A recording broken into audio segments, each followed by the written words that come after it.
Apa yang harus dilakukan ketika pinjol tersebut sudah menurunkan DC lapangan dan mau datang ke rumah kalian? Nah, di sini saya mau kasih solusinya dan juga kasih triknya.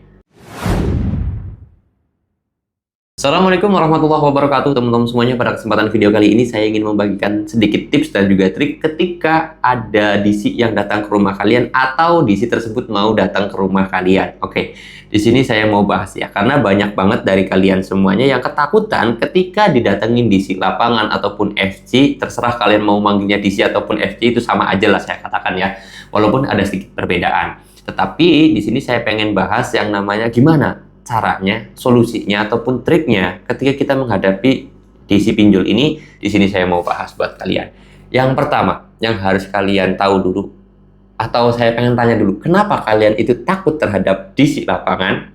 Saya yakin pikiran kalian atau dalam hati kalian itu, saya takut bang kalau DC datang ke rumah, orang tua saya tahu kalau saya itu melakukan pinjol, atau istri saya nanti tahu kalau saya itu melakukan pinjol, atau saya takut bang ke suami saya kalau saya itu melakukan pinjol, karena pada saat saya minjem saya nggak bilang kepada orang rumah.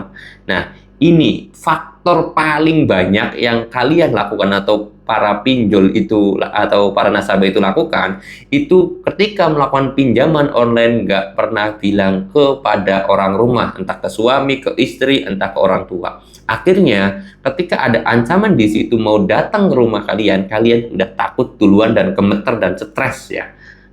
Kenapa ya? Takut orang rumah tahu. Di sini saya pengen langsung kasih solusinya. Solusinya transparan. Silahkan bilang ke orang tua kalian, bilang ke suami kalian, atau bilang ke istri kalian kalau kalian punya hutang di pinjol.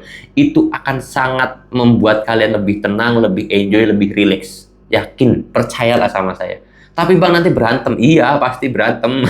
Pasti berantem. Entah 1 jam, 2 jam, atau maksimal paling lamanya 2 hari lah, atau sehari gitu kan, berantem, udah selesai. Tapi di hari kedua dan hari-hari berikutnya, saya yakin keluarga kalian tuh pasti membela. Saya yakin pasti membela. Nggak mungkin keluarga kalian itu belanya DC-nya. Nggak mungkin keluarga kalian itu bela pinjol. Nggak mungkin. Percaya sama saya. Walaupun ya memang saya akui 1 jam 2 jam pertama kalian mungkin akan ada cekcok atau ada keributan lah sedikit di rumah tangga kalian. Tetapi untuk hari-hari berikutnya kalian akan jauh lebih tenang, karena ketika menghadapi pinjol itu bersama-sama gitu loh, atau sama suaminya, atau sama istrinya, atau sama keluarga kalian gitu loh. Itu kuncinya ya, harus transparan. Ya, itu akan jauh meningkatkan ketenangan kalian, rileks kalian, keberanian kalian suatu saat mau galbay atau menghadapi DC tersebut. Saya yakin itu. Pertama itu yang harus kalian lakukan. Lalu kemudian yang kedua, triknya apa lagi bang setelah saya udah transparan? Ketika udah transparan, saya yakin kalian udah punya mental keberanian. Dua, hadapi. Karena saya yakin kalau udah ada keberanian, sudah tidak ada rasa takut lagi dalam diri kalian, stres pun udah hilang, depresi pun udah nggak terlalu stres gitu kan. Ketika menghadapi DC ya, kalian berani, kalian enjoy gitu loh. Ada DC datang ke rumah kalian, Pak, mohon maaf, Bapak bisa nunjukin ID card atau surat tugasnya seperti apa, surat sertifikasinya Bapak bawa enggak, itu kalian bisa naik ngobrol sama DC-nya. Terus yang bisa membuat DC tersebut bisa chaos, malahan DC tersebut udah nggak mau nagih lagi ke rumah kalian. Kenapa? Karena bisa dikatakan banyak DC itu sekarang yang nggak punya sertifikat. Pertama, lalu kemudian yang kedua juga DC abal-abal, DC-nya belum punya sertifikasi, DC-nya itu nggak punya ID card, itu banyak, DC-DC ilegal lah, atau oknum lah saya katakan, oknum DC-nya itu udah banyak sekarang. Jadi mereka apa ya, kasarnya itu ya sudah malahan udahlah males lah kalau nagih ke nasabah itu mah ditanyain ID card, sertifikasi dan yang lain sebagainya kayak gitu. Itu jadi hal yang momentum ataupun modal yang paling bagus untuk kalian, yaitu membuat kalian itu berani seperti itu. Lalu kemudian yang ketiga adalah ya tadi, menanyakan sebenarnya ID card, terus kemudian identitasnya, terus sertifikasinya, surat tugasnya. Kalian tanyakan. Kalau misalkan kalian itu salah satunya aja dari 4 hal tadi nggak ada, kalian nggak usah tangkapin DC tersebut. Anggap aja itu DC ilegal atau oknum DC aja. Itu. Lalu kemudian yang keempat adalah ya kalian sebenarnya udah bebas, udah selesai. Cara menanggapinya seperti itu teman-teman ya.